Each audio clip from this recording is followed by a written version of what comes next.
Hey everyone, Matt here from Docs Running, and today we're going to do a 100-mile review of the Brooks Hyperion Max 3. So this is Brooks' first super trainer officially. They've had previous iterations of this shoe, but they definitely weren't super. Version 1 certainly wasn't. Version 2, while it got stiffer, didn't have the super foam that we needed, and version 3 finally gets this right. I really enjoyed this shoe for a lot of different reasons. It's not the perfect shoe.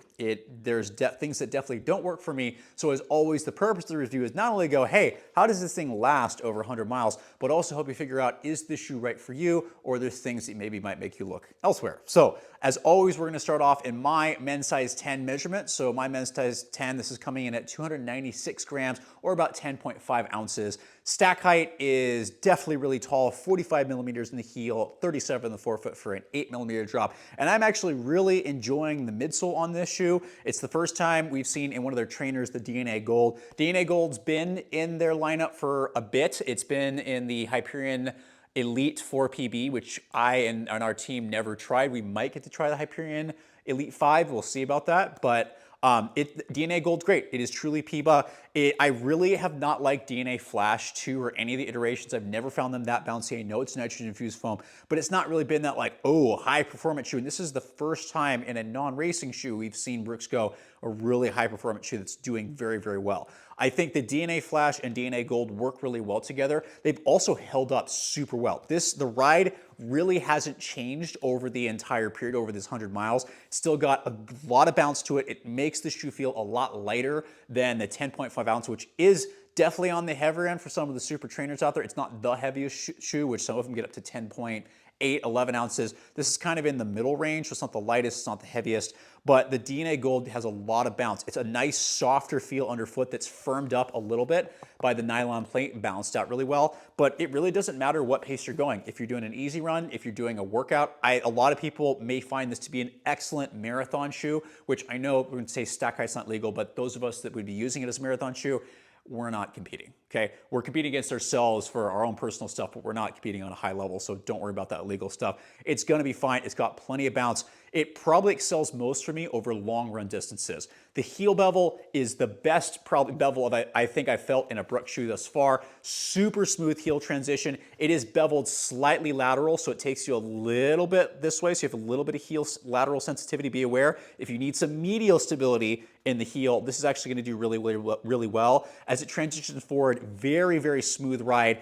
Rockered, obviously no flexibility, not a ton of toe spring, which is really nice. And then it rolls you forward. If you want to roll forward quick, it's good, but the best thing is getting into a rhythm in this shoe. Just feels like it can go forever. It's really good. Really nice bouncy ride that's not too mushy, but also not too aggressive that you can't do easier runs in it. So it's been a really good shoe that I've been able to do a lot of stuff in, which is why I got it to 100 miles. I will say it is very stiff, despite this not being carbon. The nylon plate does give a lot of rigidity, and I've used this shoe for a lot of different workouts, tempo runs, shorter intervals. It doesn't do as well for shorter intervals just because it's a big shoe and it's not the lightest thing, but a lot of people will be absolutely fine using it for fartleks, things like that. But like I said, where it's really excelled is those up-tempo long runs. I'm pushing a stroller for long runs for 12, 13 miles, running at like 6:30 pace.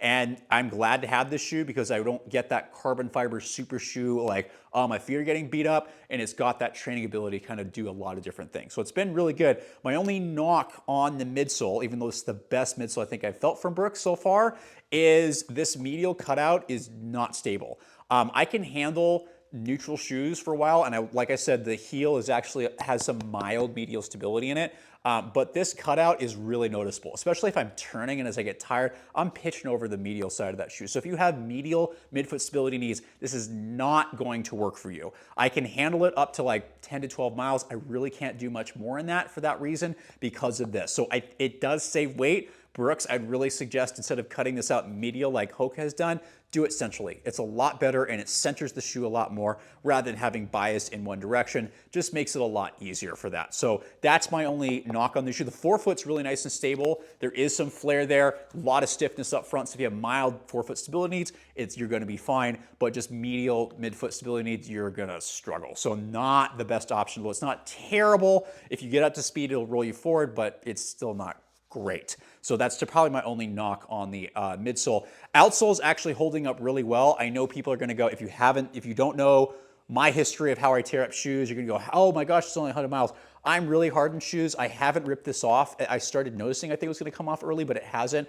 Yeah, it's torn through, so it's not the most durable shoe out there, but it's also still holding up fairly well. So I think most people are gonna get a good number of miles out of this shoe, but it's not gonna be the ultra handle, everything kind of shoe as I'm showing here. So it's torn up, but the durability, the midsole itself, super good. Has not changed at all, holds up really well. I'll keep getting miles in this, and it's just outsole, yeah, pretty average. Midsole doing really well with the Peebo foam, hasn't lost that.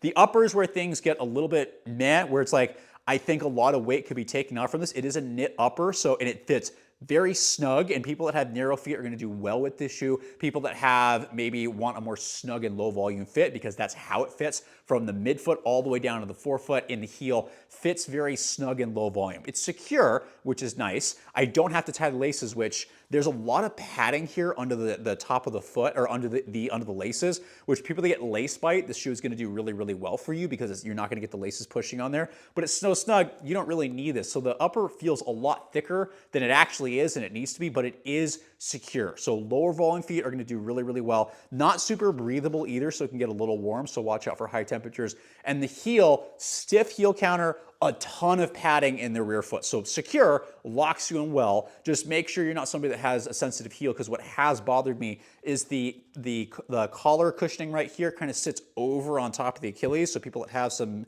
sensitivity, either Achilles tendinopathy or a Haglund deformity, this might bother you. It did initially, it has broken in over time, so it's been fine. So just watch out for that. But snug upper, fairly comfortable. If you want a racing style fit and you're okay with a thicker upper, that's where this shoe is going to come in well. So overall, for really a first super trainer effort, finally getting a super foam in there, I think Brooks has done very well. It's not the lightest shoe, as I said, but it will work for a lot of people that, like Brooks, don't have medial stability needs and just want a good shoe that can do a lot of different things. So it is a true super trainer. There's still some things that I think need to be worked out, but in terms of smoothness of the ride, the bounce, the stiffness, some of the versatility, it's actually really, really good. So overall, really, really impressed with this shoe, and glad that Brooks is finally getting into experiment with true Peebo type and super foams. So I'm really curious to see where they go.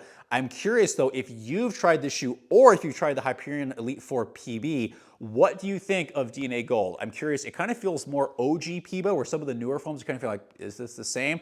And then if you've tried this, let me know what you think. Do you think it's a good option? Is it too heavy? What do you think of the upper? I really want to know what other people are thinking, because if you can share that stuff below, hopefully somebody that comes in might find something that helps them, because I am not the only person, and I have a unique needs and experience with shoes. I'm hoping all of you can share, so that we can all bring this together and help people out to figure out what they might work well with, not necessarily to sell them shoes, but help people figure out what they need, what keeps them healthy, so they can go run and not have to think about this.